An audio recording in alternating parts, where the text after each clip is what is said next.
제가 본문도 고지 안 해드렸죠.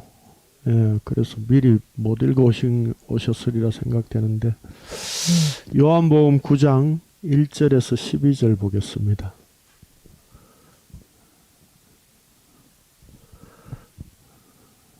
요한복음 9장 1절에서 12절입니다.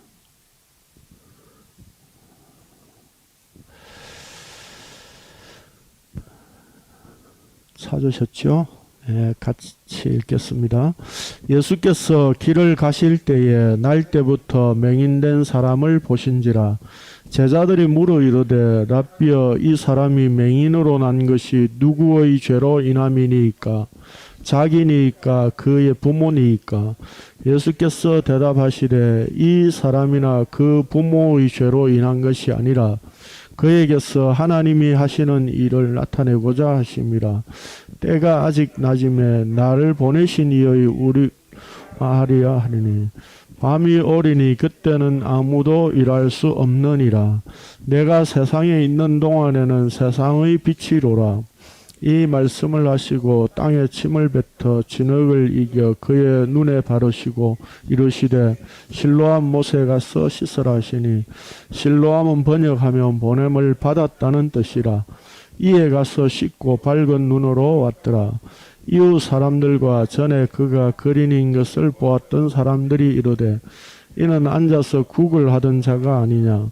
어떤 사람은 그 사람이라 하며 어떤 사람은 아니라 그와 비슷하다 하거늘 자기 말은 네가 그러하니. 그러기 묻되 떠졌느냐. 너를 이겨 내 눈에 바르고 나더러 실로암에 가서 씻으라 하기에 가서 씻었더니 보게 되었노라. 그들이 이르되 그가 어디 있느냐. 이르되 알지 못하노라 하니라.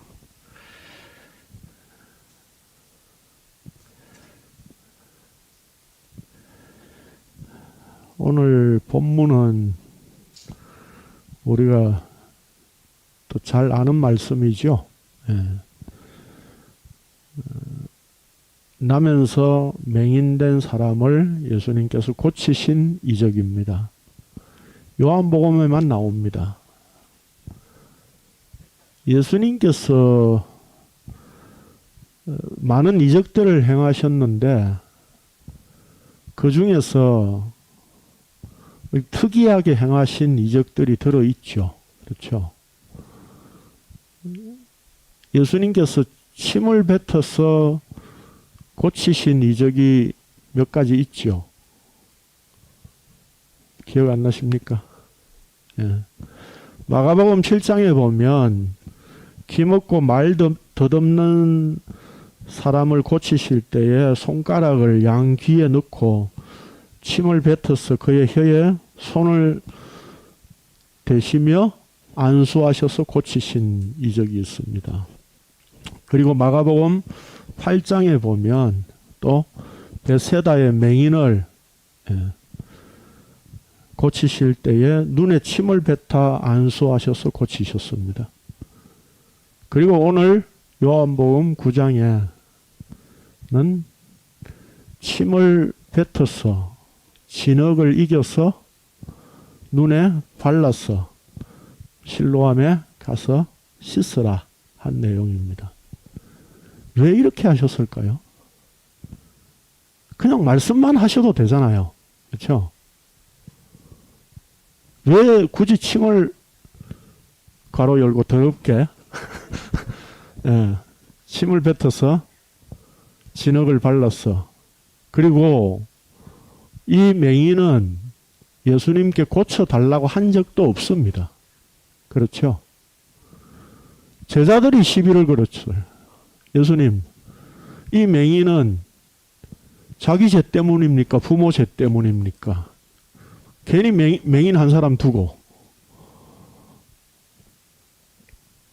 고쳐달라고 한 적도 없고, 또 맹인이 눈에 진흙까지 발라가지고 실로암까지 가서 씻어라. 혼자 잘 찾아갈 수 있었을까요? 여기 주변의 사람들이 내용을 이렇게 본문을 보면 전혀 도움을 얻을 수 있었던 상황도 아니었던 것 같아요. 오히려 이날 안식일 날 눈뜨게 했다고 지금 시비를 걸고 있는 그런 상황입니다. 그러니까 나중에 출교까지 하잖아요. 그렇죠? 그러면 이 맹인을 붙잡고 부축해서 실로암에 가서 씻을 수 있도록 해주는 사람이 있었을까요? 저는 없었을 거라고 봅니다. 그 모든 정황이 굳이 왜 이렇게 하시느냐라고 하는 거죠. 맹인이라서 찾아가기도 힘든데 그냥 말씀만 그냥 해서 고치시면 되잖아요. 그렇죠? 그런데 예수님은 그렇게 하지 않으셨다는 겁니다. 그렇다면 이런 어떤 예수님의 행위를 통하여서 우리에게 말씀하고자 하는 메시지가 따로 있다는 것을 우리는 짐작해 볼 수 있는 거죠. 그렇죠? 그렇다면 우리가 이제 풀어야 할 문제가 뭡니까? 왜 침을 뱉어서 고치셨느냐? 진흙을 이겨서 라고 하는 게 제일 큰 쟁점이겠죠. 예. 일단은 제자들이 예수님께 물었을 때에 제자들의 죄에 대한 개념이 어떤 거였습니까? 제자들의 죄에 대한 개념은 한마디로 좀 어려운 말이지만 인과율이지요. 예. 인과율이라고 하는 게 뭡니까? 어떤 원인이 있어서 그 결과가 온다는 법칙이라는 거죠. 일종의. 그렇죠. 그러니까 제자들은 지금 가지고 있는 죄에 대한 생각, 개념이 분명히 원인이 있다는 거죠. 그 원인이 부모가 아니면 자기 자신의 어떤 잘못됨. 그러니까 결국은 뭡니까? 죄를 행위의 개념으로 본 거죠. 그렇죠. 예. 인간의 어떤 행위에 따라서 주어졌을 거라는 거, 왔다는 거죠, 이게. 자기 본인이 아니면 부모라도 죄를 지어서 그 죄가 이 맹인에게 나면서부터니까 주어졌지 않았을까라고 하는 거죠. 이런 개념은 어디서 온 걸까요? 율법에서 온 거죠. 그렇죠. 율법에 보면 부모를 공경하라라고 하는 우리가 아는 그 열 말씀에서 죄를 어떻게 한다고요? 3, 4대까지 이르게 한다 그랬어요. 그러니까 유대인들은 율법의 개념에 의해 가지고 인간이 어떤 범죄를 하면 그 죄로 하나님 앞에 용서받기 힘든 죄는 3, 4대까지 갈 거라고 하는 어떤 이런 개념들을 가지고 있었다는 거죠. 그래서 제자들도 그런 생각에서 하나도 벗어나지 않았다는 겁니다. 그래서 죄의 문제는 적어도 우리의 어떤 행위, 다시 말해서 우리가 행위를 바르고 착하고 선하게 잘하면 그 결과가 좋게 오는 것이고, 그렇지 않고 우리가 범죄를 하거나 하면 그 결과가 반드시 나쁘게 주어질 뿐만 아니라 자식에게까지 물려줄 수 있다라고 하는 어떤 이런 생각들을 가지고 있었던 겁니다. 근데 오늘날도 한국교회 교인들 역시 마찬가지죠. 그렇죠? 그래서 예전에 뭐 기독교 출판에서 나온 책을 가지고 히트를 한번 낸 적이 있었죠. 가계의 저주를 끊어라. 예. 예. 그런 저주가 우리의 어떤 인간의 행위에 의해서 끊어질 수 있느냐는 거죠. 그리고 우리는 가지고 있는 생각이 저주라고 하는 것 자체가 어떤 특별하게 이렇게 달리 주어지는 것이라고 생각을 하거든요. 그러나 성경이 말하는 저주는 뭡니까? 죄의 권세 아래 매인 것 자체가 저주예요. 그러니까 하나님께서 아브라함에게 내가 너를 축복하는 자를 복을 주고 너를 저주하는 자에게 저주하리라 이렇게 말씀하시니까 따로 뭔가 특별한 저주를 하는 것처럼 우리는 생각되어진다고요. 그게 아니라 아브라함을 축복한다는 것은 하나님의 언약을 인정한다는 의미고, 하나님의 언약을 인정한다는 의미는 하나님의 복 속에 들어와 있다는 뜻입니다. 그렇지 않은 자는 뭐예요? 아브라함을 저주한다라고 하는 것은 언약의 복을 인정하지 않는다는 뜻입니다. 언약의 복을 인정하지 않는다는 것 자체가 저주예요. 따로 저주가 주어진다는 의미가 아니라. 그런 점에서 성경은 복과 저주, 언약과 저주, 그 얘기를 하고 있는 것이지 우리의 어떤 행위와 관련된 것으로 말씀하고 있는 게 아니다라고 하는 겁니다. 그래서 예수님께서 여기에 말씀하시기를 부모의 죄도 아니고 그의 죄도 아니다 그랬습니다. 그러면 무엇 때문에 맹인이 되었겠느냐 이 말이에요. 나면서 맹인이 됐다는 것. 태생적으로 맹인이 되었다라고 하는 것은 3절에 보면 하나님이 하시는 일을 나타내고자 하심이라 그랬어요. 하나님이 하시는 일이 뭘까요? 예, 우리는 결론을 알고 있죠. 십자가라고.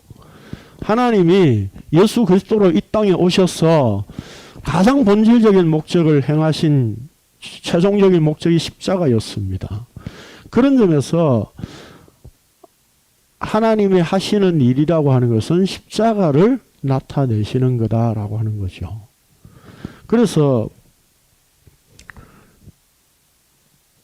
이 이적 역시 단순히 맹인의 눈을 뜨게 한다는 데 목적이 있는 것이 아니라 예수님 자신의 십자가를 보여주기를 원하신다는 겁니다.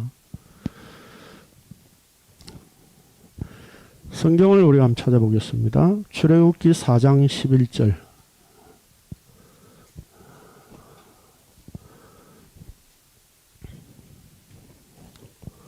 출애굽기 4장 11절.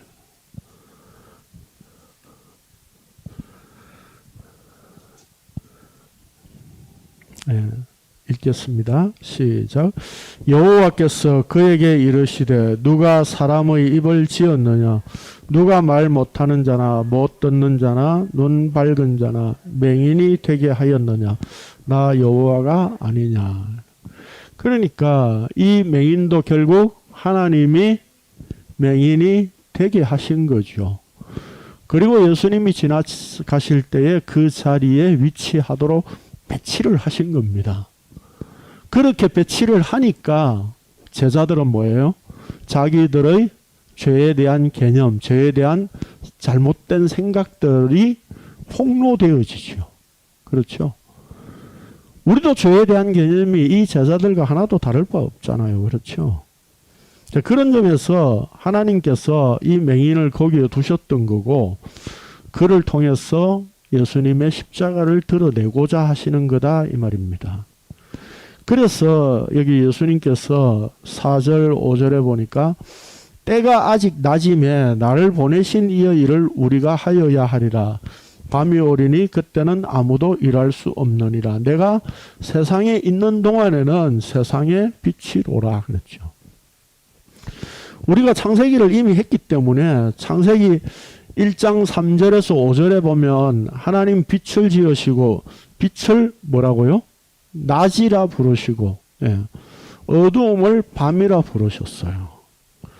그러면 예수님의 오늘 이 말씀을 비추어서 보면 예수님은 빛이시고 낮이시라는 거죠. 그렇죠? 그러면 낮과 밤의 기준은 뭐라는 겁니까? 시간에 관한 문제가 아니다 이 말입니다. 시간에 관한 문제가 아니라 낮과 밤의 기준은 예수 그리스도다 이 말입니다. 예수 그리스도 안에 있으면 낮에 있는 상태이고 예수 그리스도 밖에 있다면 밤의 어두움의 상태에 있다라고 하는 겁니다. 그렇다면 결국 지금 이 맹인의 눈을 뜨게 해준다는 의미는 뭡니까? 어두움 즉 밤에서 낮의 사람으로 전환시킨다라고 하는 의미가 담겨 있는 거죠. 그게 뭘로 가능하냐 이 말입니다. 예수 그리스도로만 가능하다라고 하는 것이 1차적으로 이 본문에서 말씀하고 있는 겁니다. 그렇다면 여기 우리라고 그랬죠. 나를 보내신 이의 우리가 하여야 하리라 그랬어요. 왜 우리라고 했을까요? 내가 한다 이렇게 표현하셔야 되잖아요. 문맥으로 보면. 그렇죠? 근데 우리가 하여야 한다 이랬어요. 그러면 제자들과 연합된 개념을 지금 이야기를 하고 있는 거죠. 그러면 이걸 통해서 예수님께서 나타내고자 하신 게 뭘까라고 하는 것이 우리는 의문이 당연히 생길 수 있죠. 그런 점에서 예수님께서는 지금 예수님 자신이 누구인가를 나타내시는데 이렇게 나타내고 계신 거예요. 좀 더 구체적으로 이제 우리가 예수님께서 침을 뱉으신 내용을 통해서 우리가 확인해 봅시다. 진흙을 이겨서 그의 눈에 발랐다고 했는데 여기 바르시고라고 하는 말은 헬라어로 에페크리센이에요.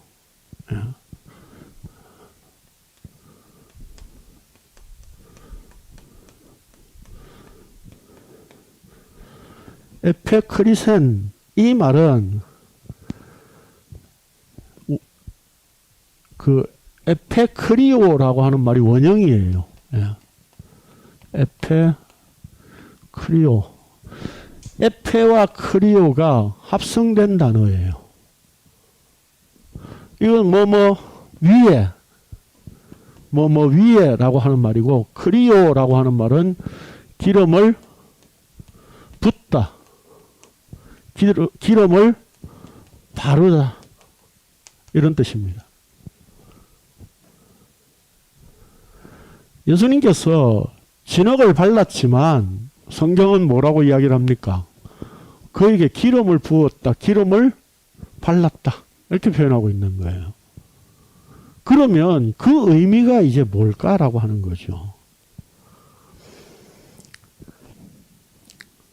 왜 예수님이 침 뱉으셨을까요? 더럽게 보이려고 일부러? 그럼 침이 뭔지를 우리가 생각해 봐야 되겠죠. 구약에서 침을 뭘로 어떻게 표현하고 있는가를 봅시다. 신명기 25장 9절입니다.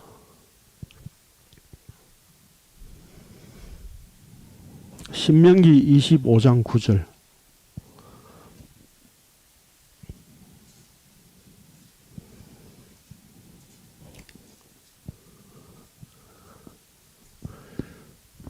읽겠습니다. 시작. 그의 형제의 아내가 장로들 앞에서 그에게 나아가서 그의 발에서 신을 벗기고 그의 얼굴에 침을 뱉으며 이러기를 그의 형제의 집을 세우기를 즐겨 아니하는 자에게는 이같이 할 것이라. 이 신명기 25장 1절부터의 내용은 한마디로 말하면 시형제 결혼법에 대한 율법이에요. 그러니까 그 장자를 이어주는 내용이에요. 한마디로 이야기를 하면 형이 사실 후사가 없이 죽으면 동생이 형수와 결혼을 해서 그 집안의 장자를 만드는 거예요. 그러면 이 율법을 통해서 하나님이 보여주고자 하셨던 게 뭘까요? 그냥 너 집안 대대로 자손이 끊이지 않게 해라 이겁니까? 대대로 자손이 끊이지 않게 한다는 의미는 뭐예요? 그 후손을 통해서 이 땅에 메시아를 보내시겠다라고 하는 하나님의 약속이에요. 그러면 결국 시형제 결혼법이라고 하는 뭐 어떤 신학자는 계대 결혼법이다 뭐 그렇게 이야기를 하는데 어쨌든 이 장자를 이어주는 이 율법을 통해서 진짜 장자이신 예수 그리스도를 설명하고 보여주고자 한다 이 말입니다. 그래서 진짜 장자이신 예수 그리스도가 이 땅에 오게 하는 것, 그걸 위해서 하나님께서 율법을 주셨다는 뜻입니다. 그런데 그것을 거부하는 자들에게 어떻게 한다고요? 얼굴에 침을 뱉어라. 신을 벗긴다. 다 같은 개념이에요. 예. 하나님의 약속이 너한테는 무효화되었다 라고 하는 상징적인 표시입니다. 그러니까 수치와 모욕, 부끄러움을 통해서 하나님의 언약과 관계가 없는 상태가 되었다라고 하는 것을 표현하는 것이 바로 침을 뱉는 거예요. 우리 성경 한 구절도 찾아보죠. 민수기 12장 14절입니다.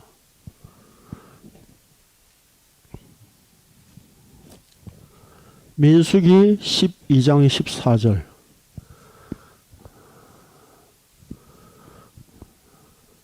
읽겠습니다. 시작.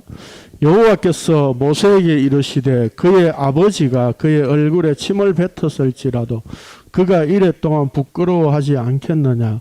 그런즉 그를 진영 밖에 이레 동안 가두고 그 후에 들어오게 할지니라. 이 민수기 12장은 미리암이 모세가 구서 여자를 취했다는 것으로 인해서 비난하는 내용이에요. 모세에게 도전하는 내용이에요. 그런데 실제 이 본문 내용을 자세히 보면 모세가 구서 여자를 취했다라고 하는 것은 빌미일 뿐이고, 그 다음 구절을 보면 뭐라고 되어 있느냐면 하나님이 모세와만 말씀하셨느냐, 우리와도 말씀하지 않았느냐, 이렇게 표현하고 있어요. 그러면 하나님께서 모세를 이스라엘 중에 세워서 출애굽을 시키는 의도가 뭐예요? 거기다가 아론을 왜 세우셨을까요? 하나님께서 단순히 모세가 말을 못하니까 아론을 세우신 게 아니에요. 아니 그러면 모세가 말을 잘 못하면 말 잘하게 해주시면 되잖아요. 근데 굳이 아론을 세워요. 그래서 바로를 대면해서 하나님의 말씀을 대언하게 하거든요. 그러면 그 구도가 어떤 구도입니까? 모세는 하나님과 같은 위치에 있는 거예요. 그래서 바로 아론을 세운 그 아론이 모세의 중보자 역할을 하고 있다 이 말입니다. 그런 점에서 모세는 하나님과 같은 위치에 있음을 나타내기 위해서 이스라엘 백성 전체에 보여주고 가르쳐 주기 위하였어. 그래서 모세에게 도전한다는 의미는 뭐예요? 하나님께 도전하는 행위다라고 하는 겁니다. 그걸 보여주려고 모세와 아론의 구도로 세워놓고 하나님 자신을 설명하고 언약을 보여주기를 원하셨던 겁니다. 그런데 미리암이 바로 거기에 대해서 도전을 한 거죠. 그래서 침 뱉어서 어떻게 한다고요? 예? 진영 밖에 가둔다는 겁니다. 이게 하나님의 언약과 상관없는 상태가 되었음을 나타내는 표현이에요. 그래서 침 뱉으면 수치스럽고 수치스럽게 하고 모욕을 주는 그런 행위로 이야기를 하고 있습니다. 그러면 예수님이 왜 침을 뱉어서 진흙을 이겼을까요? 제가 이렇게 질문하지 않고 다시 거꾸로 질문을 좀 할게요. 맹인을 고치신 날이 안식일이라 그랬어요. 그래서 사람들은 예수님이 왜 안식일을 어기냐? 예? 14절에 보면 눈을 뜨게 하신 날은 안식일인데 사람들이 왜 안식일을 어기냐? 이렇게 이야기했어요. 안식일 뭘 어겼죠, 예수님이? 예? 예? 예. 잘 안 들립니다. 크게 말씀해 보십시오. 안식일을 뭘 어겼죠, 예수님이? 일을 했다고요? 눈뜨게 한 게 일입니까? 예. 제가 전에 우리 열말씀 할 때에 그 열말씀 책의 뒤편에 제가 613가지 율법과 그 다음에 유대인들이 미시나에 있는 안식일에 금지한 39개 항목을 제가 부록으로 붙여서 책에 넣어드렸던 것이 있습니다. 예, 거기에 보면, 예, 10번째가 루시예요, 루시. 이 루시는 반죽하기에 대한 규정이에요. 거기 이렇게 되어 있습니다. 가루, 모래, 시멘트 등의 액체, 즉 물을 섞어서 반죽하는 행위가 안식일에는 금지된다 이렇게 되어 있어요. 그리고 무교병을 수포에 적시거나 쿠키를 우유에 담그는 것은 허용됩니다. 이게 이제 랍비들이 연구를 하는 거예요. 안식일날 어떻게 잘 지킬까? 근데 쿠키를 우유에 담그는 게 왜 허용이 될까요? 이 쿠키는 액체와 접촉해도 풀어지지 않는다는 겁니다. 완전히. 그러니까 이건 반죽이 아니라는 거예요. 그렇게 세밀하게까지 랍비들은 규정을 했어요. 그러니까 모래나 진흙 이런 거를 물을 부어서 이기는 밀가루 반죽 이런 것들은 못하게 되어 있는 겁니다.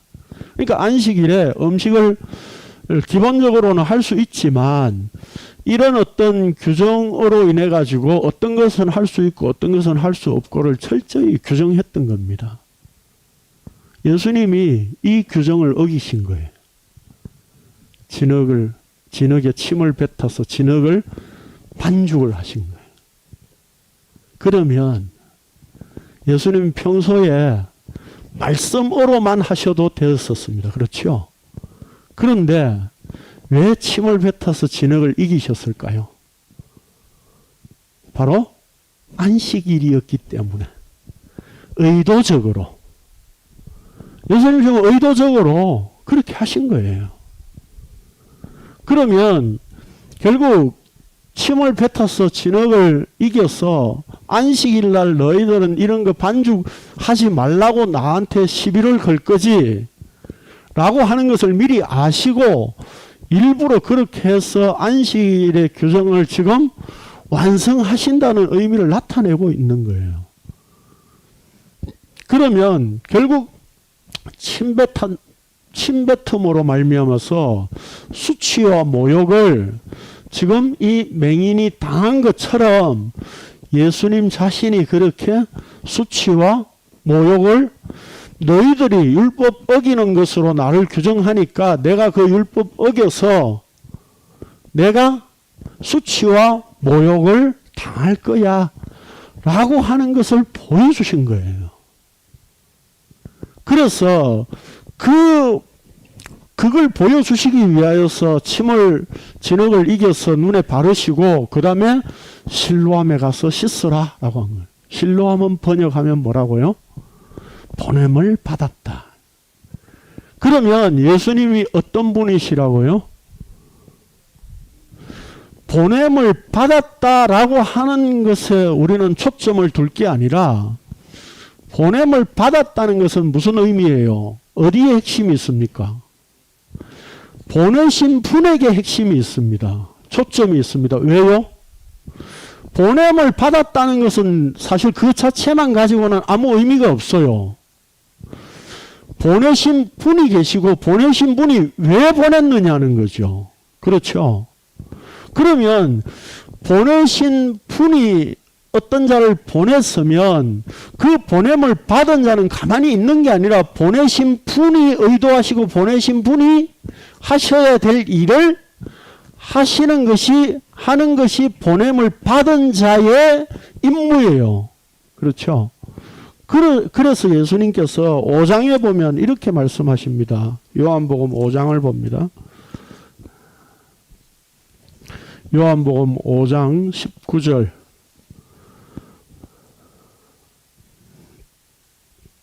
네.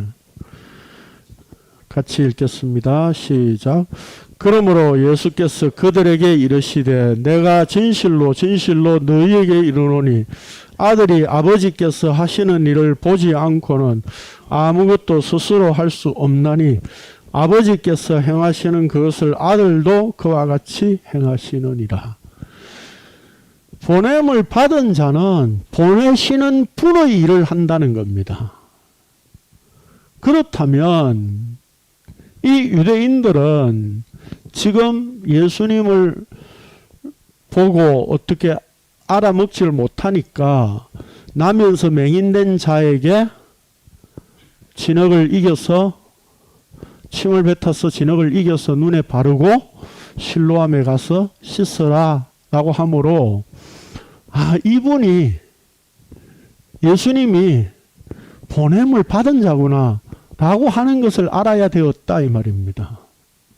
그러니까 이 맹인을 고치시는 것을 통해서 너희들이 율법을 가지고 예수님을 지금 안식일을 어겼다고 규정하고 있는 그 율법 어기는 그 율법에 매여 있는 죄의 상태, 그걸 예수님 자신이 직접 수치와 모욕을 당하시고 그리고 또 그렇게 해서 눈에 진흙을 바른다라고 하는 의미가 기름을 부음받은 자가 그 일을 행하신다는 것을 이 진흙을 침에 이겨서 눈에 발라서 실로암 보냄을 받은 곳에 가서 씻으라 라고 하는 것을 통해서 나타내 보여주고 예수님 자신을 설명하고 있는 거예요.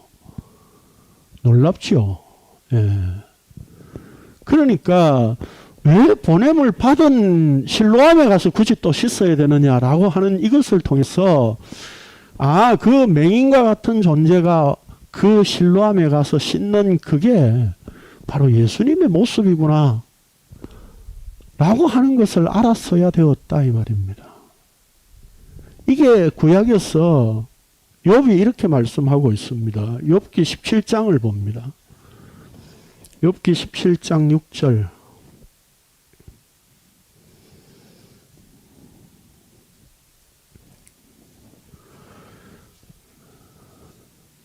욥기 17장 6절.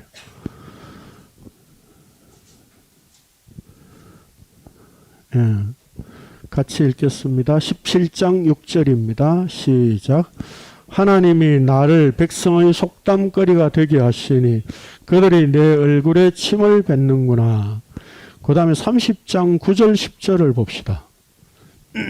욥기 30장 9절 10절.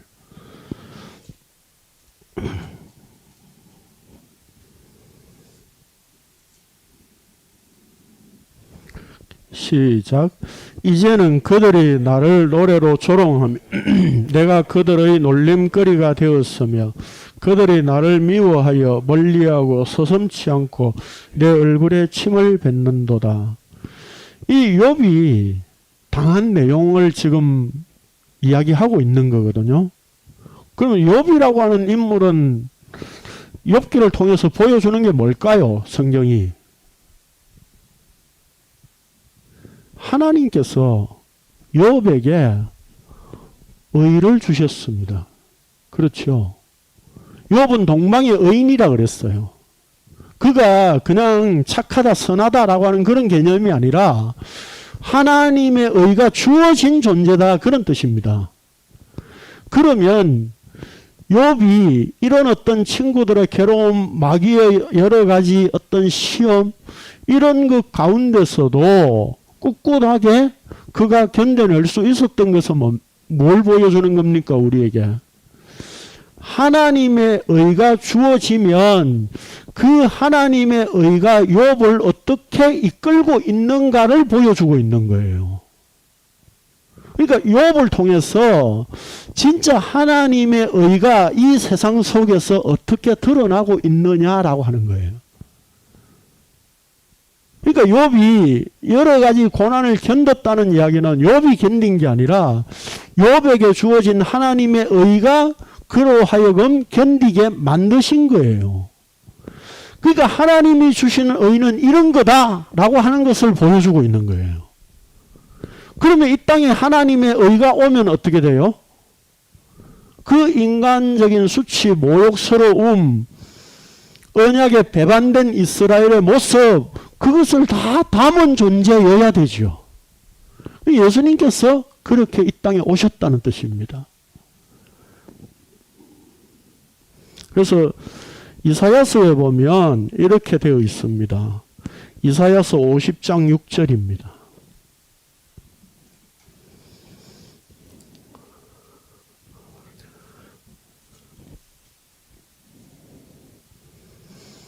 이사야서 50장 6절 같이 읽겠습니다. 시작. 나를 때리는 자들에게 내 등을 맡기며 나의 수염을 뽑는 자들에게 나의 뺨을 맡기며 모욕과 침뱉음을 당하여도 내 얼굴을 가리지 아니하였느니라. 이게 앞으로 오실 메시아가 당할 내용을 이사야 선지자가 예언하고 있는 겁니다. 자, 그래서 예수님께서 누가복음에 보면 이렇게 말씀했습니다. 누가복음 18장 31절에서 33절입니다. 누가복음 18장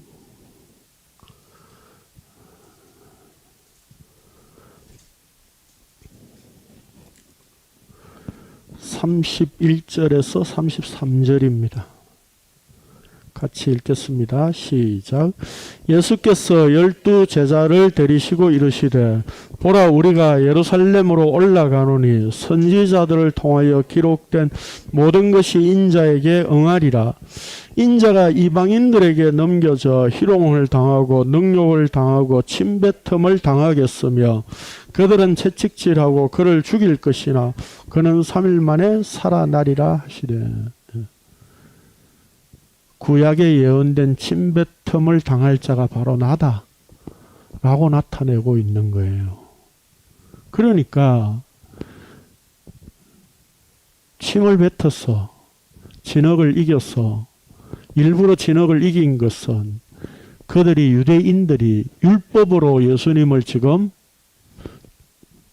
재단하고 있고 율법을 어긴 자라고 보는 그런 죄들을 유대인들의 죄를 폭로하기 위해서 일부러 안식일에 반죽을 하신 거예요.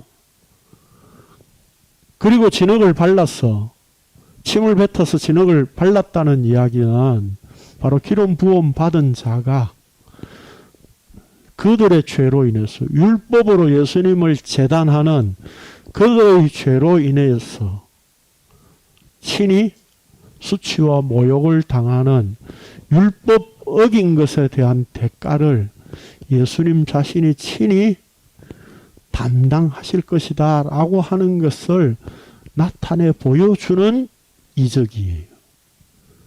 그래서 이 나면서 맹인된 자를 고치신 이 이적 역시 표적입니다. 예수님 자신의 십자가를 보여주는 거예요. 그래서 마가복음 14장을 봅니다. 마가복음 14장 65절입니다.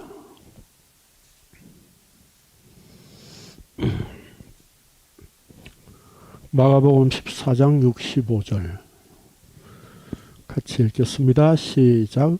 어떤 사람은 그에게 침을 뱉으며 그의 얼굴을 가리고 주먹으로 치며 이르되 선지자 노릇을 하라 하고 하인들은 손바닥으로 치더라. 마가복음 15장 19절에도 보면 갈대로 그의 머리를 치며 침을 뱉으며 꿇어 절하더라 그랬어요. 예수님을 조롱하고 모욕한 거죠. 실제 이런 수치와 모욕은 누가 당해야 되는 겁니까? 이스라엘 백성들이고 바로 우리들이고 모든 죄인들이죠. 하나님의 언약 밖에 있는 상태가 바로 이렇게 수치스럽고 모욕을 당하는 상태에 있는 것이다 라고 하는 겁니다. 그 하나님께서 언약을 주셨지만 이스라엘은 그 하나님의 언약을 무시하면서 살았더랬습니다. 언약을 무시하며 살았던 그 수치스럽고 모욕스러운 상태를 예수님 자신이 친히 당하시겠다는 겁니다. 그런데 그게 기름 부음이 되는 거예요. 기름 부음 받은 자가 행하신다는 겁니다. 그래서 아까 제가 말씀을 안 드렸는데 이 요한복음 9장에 보면 그 아까 에페크리센이라고 말했죠. 예, 그게 6절에는 진흙을 이겨 그의 눈에 바르시고 라고 했고 또 11절에도 바르고 그랬죠. 그거는 에페크리센이에요. 그런데 나중에 이 맹인은 15절에 가서 바르메라고 말했는데 이 단어는 다른 단어예요. 예. 에피티데미라고 하는 단어예요. 그러니까 지금 에피티데미는 두다 놓다라고 하는 뜻이에요. 그러니까 진흙을 그냥 올렸다, 놓았다, 내 눈에 놓았다 이런 표현이에요. 그러나 예수님께서 행하신 것을 지금 이적을 설명하는 부분에 있어서는 에페크리센이라고 이야기를 하고 있어요. 다시 말해서 예수 그리스도 그분이 기름 부음 받은 자가 와서 이 땅에 이스라엘이 하나님의 언약을 무시하고 살았던 그 죄악됨, 그 수치, 저주, 모욕을 예수님이 친히 당하실 것이다 라고 하는 겁니다. 이게 바로 예수님께서 보냄을 받으신 목적이라는 겁니다. 이게 바로 보내신 분이 의도하신 거라는 겁니다. 보내신 분이 의도하신 것이 그래서 십자가라는 뜻입니다. 그렇다면 이제 우리가 해결해야 될 문제가 이제 하나 있죠. 그게 뭡니까? 4절에서 우리라고 한 거. 예수님 그분이 하나님의 보내심을 받은 자로서 십자가를 지고 그 수치를 담당하시고 언약을 성취하시는 일을 하셨다면 이제 예수 그리스도 안에 우리가 부름을 받았다는 의미는 그분이 당하신 운명, 그분이 행하신 모든 일들이 바로 우리 안에, 내 안에 예수 그리스도와 함께 묶여 있는 우리라는 것 안에 들어있다는 뜻입니다. 무슨 뜻입니까? 오늘 우리는 우리가 예수 그리스도를 믿게 되어 그분과 연합되어서 하나가 되었다는 의미는 예수님과 똑같은 운명으로 십자가의 길을 가게 되어 있다 이 말입니다. 오늘날 한국 교회는 우리가 예수님 덕분에 구원받아서 좀 잘 살아보자 라고 하는 구호로 흘러가고 있습니다. 예수님 덕분에 우리가 구원받았잖아. 이제 교회에서도 행복하게 살고 죽어서 천국 갑시다. 이것이 한국 교회의 구호예요. 설교 내용이고.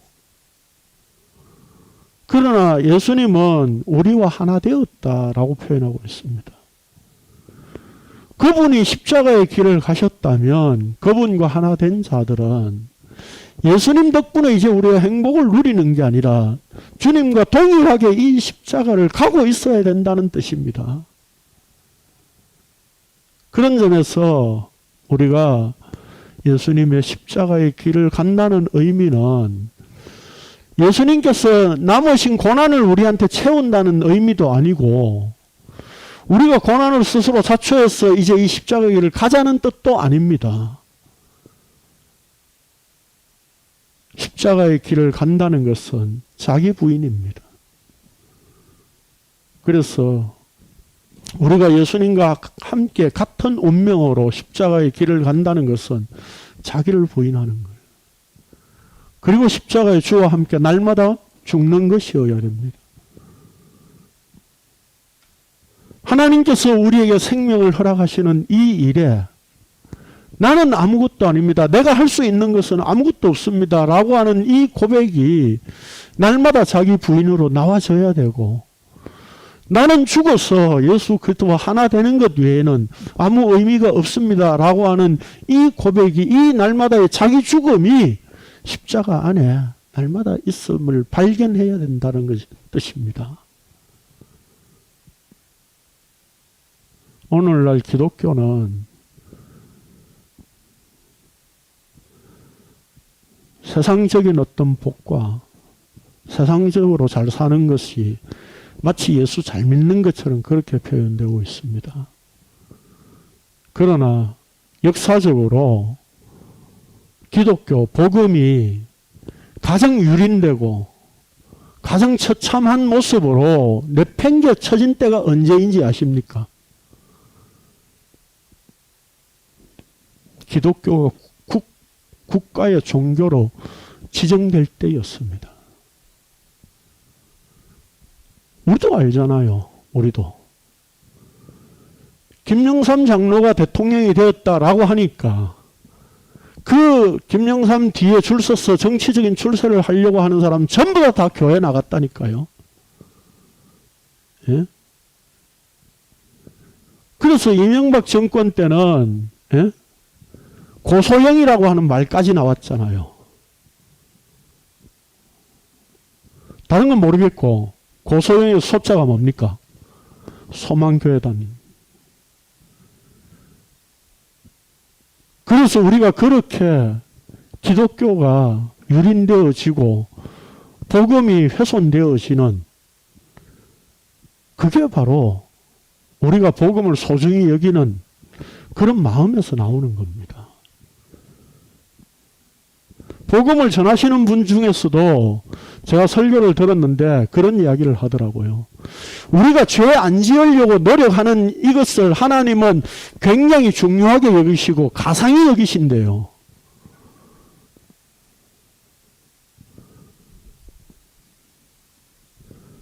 아니 그냥 아예 죄 지으십시오. 죄 짓고 나는 죄인입니다 라고 하는 자기 부인이 나올 수 있으면 그게 은혜입니다.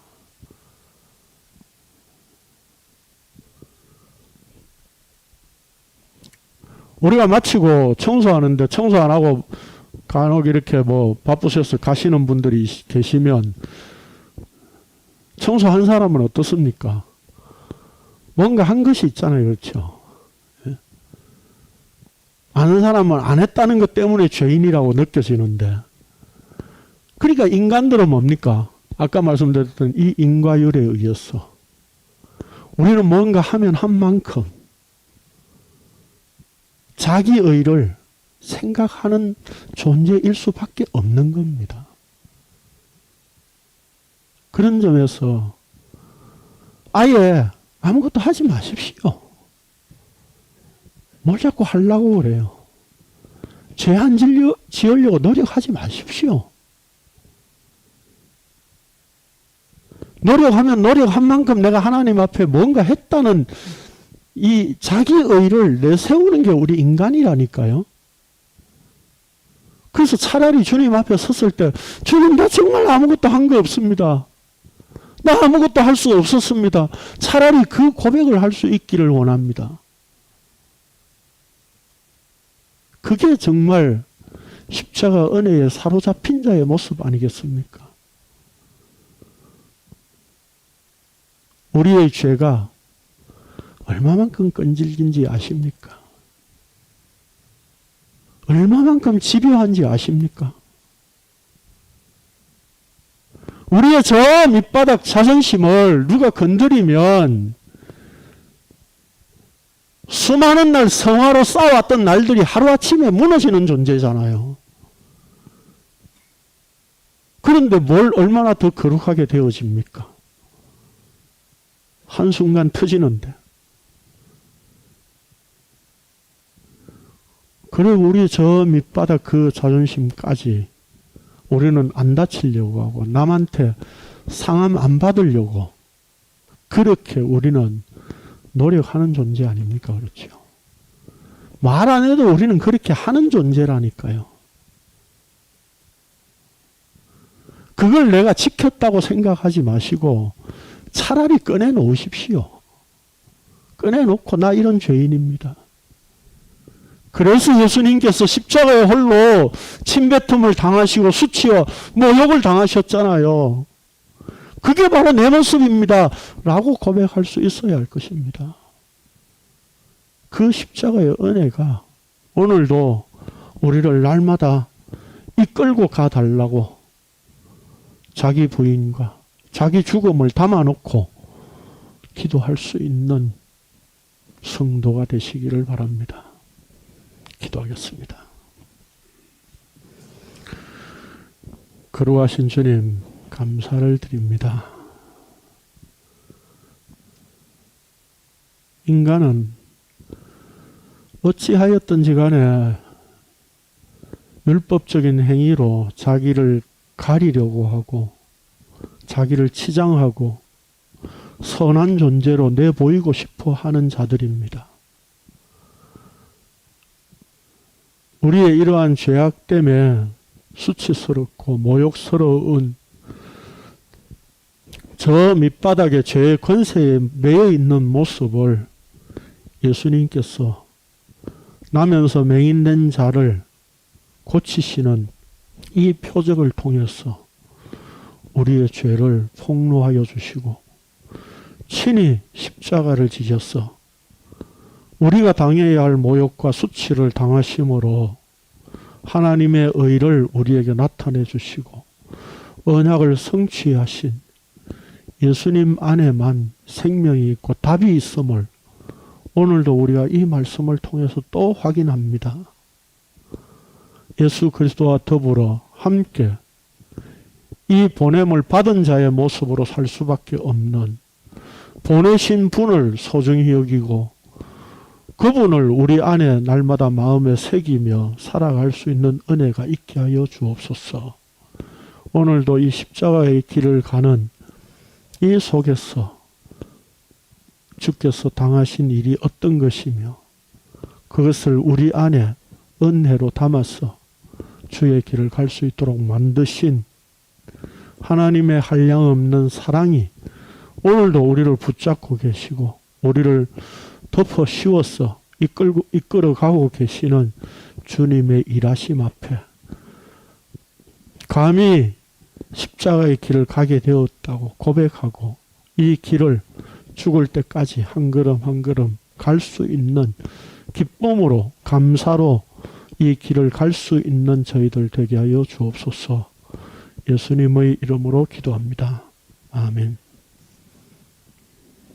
네, 수고하셨습니다.